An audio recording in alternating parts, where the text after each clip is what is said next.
Hey everyone, this is Teresa from Base 10 Montessori, and today we're going to do our next lesson on embroidery, and that is going to be the satin stitch. Now before we begin, let me show you some works that I've done with the satin stitch. Now this particular work is all satin stitch. There's no other stitch in it. It's very simple. And the satin stitch is actually a very easy stitch, but that's also what makes it difficult, because if you get any little imperfection, it shows very easily. So this is what can be frustrating about the satin stitch, but you're going to see that it's a very easy stitch to do. It's a very difficult stitch to get perfect. This is another one I've just finished that I still have to do the details for, and the leaves right here is another example of how you use the satin stitch in different works.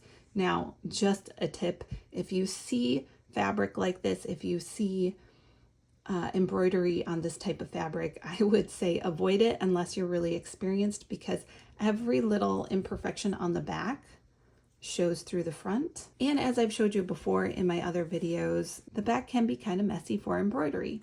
And for something that's sheer and see-through, you can't have that. You have to have a very clean backside of your embroidery, and that's just not my style. I'm kind of messy. So anyways, just a couple examples before we begin of how we use the satin stitch. And if you remember, we did the French knot before this, and here's some examples of how I used the French knot here. And then this is the satin stitch, and this is the satin stitch. So with that being said, let's start on our satin stitch. So right here, it's going to tell us what color. We're going to use the blue color, same as the outline stitch we did at the beginning. And it tells us we're going to work with 2 strands today. So let's get 2 strands out of the blue, the number 2 color, and we're going to start our satin stitch. So right here, we're going to start at the beginning of our rectangle. And this is going to be one where it's difficult for me to focus on my embroidery and look at the camera at the same time. So hopefully I'm not too clumsy with this, but we're simply going to start. If you want to make a knot on the back to hold it in place, that's perfectly fine. I'm just going to hold it right there for myself. And we're going to just go straight up, straight down, right on that line.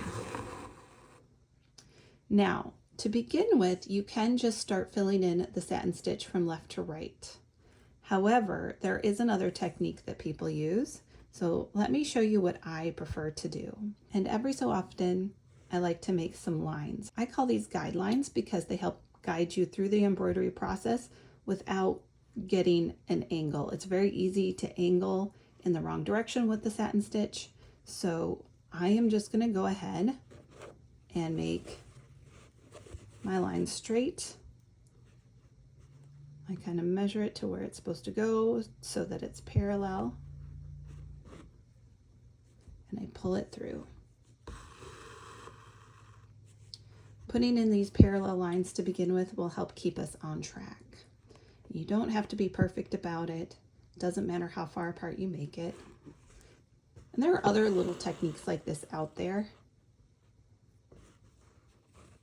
but this is the one that I use. Maybe as you go along in your journey, you might find a better technique that works for you.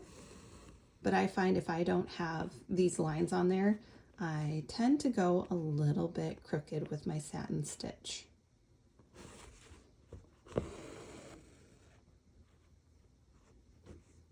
And I like to put my thread up here to know what it's going to look like first. That way I have a better idea how it's going to lay. It's amazing how I can get so far off really quickly with the satin stitch. If you're just a little bit off, it does show. So that's what the back looks like. And what I'm going to do is I'm just going to thread this back through to the beginning, because I like to work left to right. We're Montessori teachers, right? So we work left to right, top to bottom. Okay, so that's how I want to start this project. I want to start just by putting those guidelines out. Now we're going to go back and we're going to fill it in, and this is going to help us keep our thread straight. So we're going to go as close as we can to that first stitch. Bring up our thread. I'm going to make sure it's lined up correctly.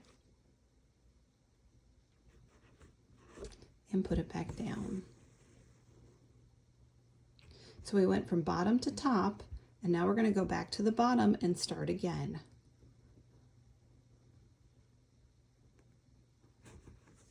So bottom, pull it all the way through to top. And if you ever are confused about how straight it is, just pull your thread up and double check it. Make sure you're hitting the right spot, because once you start to curve, it's very hard to correct that. And sometimes I have to tear out my thread and redo it because I've got a little bit of an angle going on. And if you start with a little bit of an angle, it's going to increase as you go. So again, we did bottom to top, and we're going to go back down to the bottom and start again. We start in the same place and end in the same place every time. So bottom to top.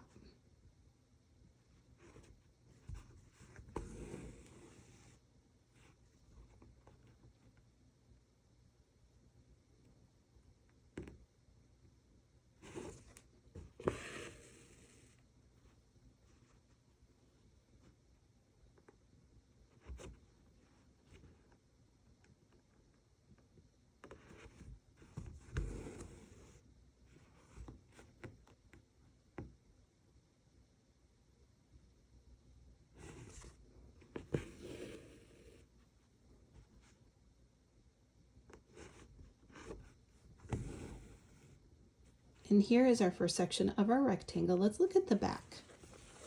As you can see on the back, we're filling in the back as well. So yes, you're going to use a lot of thread doing the satin stitch. So let's move on to our next stitch. Get as close as possible.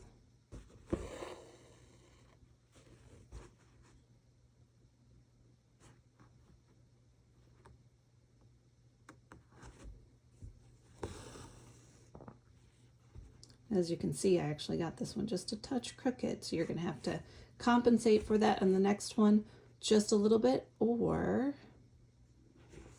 take it out and redo it. I'm just going to try and compensate a little bit.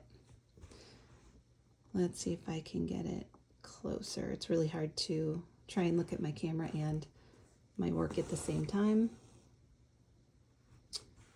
Still just a touch crooked. Let's bring it out a little further on the bottom. See if I can get it back on track.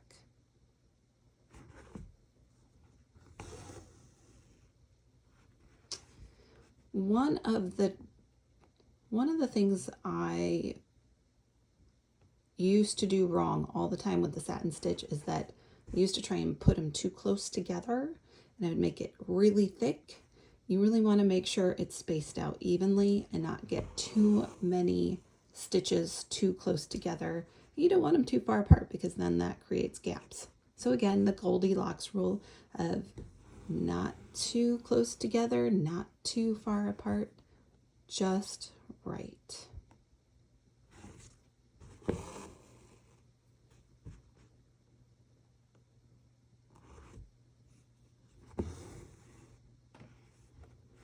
And I think I can fit one more in here. Let's see how it looks.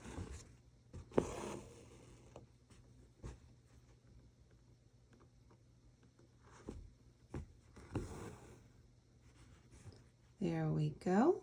There's that. We're halfway done with our first box.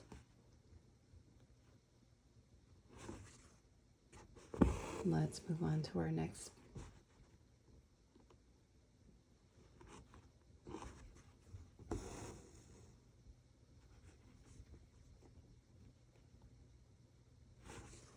So as you can see, it's a very, very simple stitch.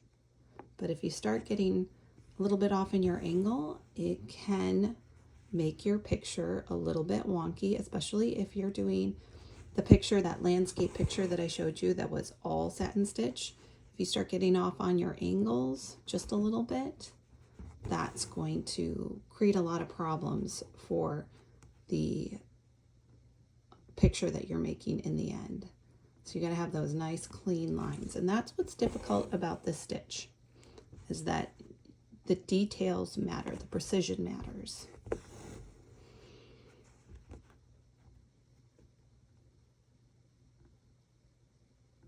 So when I'm doing the satin stitch in a picture that's entirely satin stitch, I will take out my threads quite often. If I see that I'm getting just a little bit off, I'll take it out and redo it. Because while I love embroidery and I do it quite often, I'm really not that skilled at the hand-eye coordination. So it's a challenge for me. I'm not the most coordinated person in the world.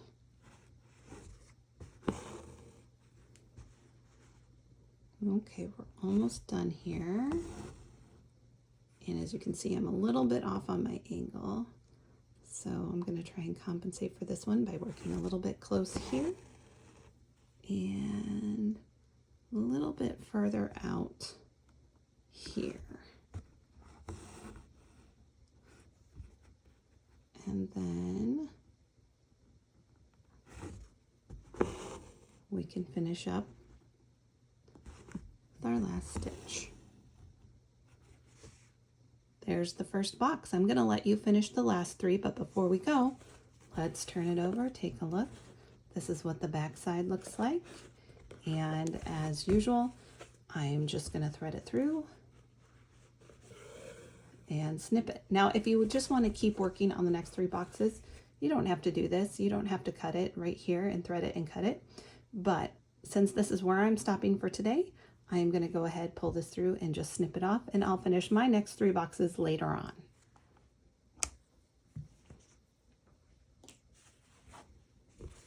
So that's the satin stitch. That's all I have for you today. And then the next videos, we're going to work on the long and short stitch, the lazy daisy stitch, and the rose stitch. And just to give you a heads up, I've never done the long and short stitch before, so this is a new skill for me. I might have to practice this first box first before I do a demonstration on that, because I actually haven't done an embroidery project with this particular stitch. So I'm learning something new alongside you. So we'll be back in the next video for the long and short stitch.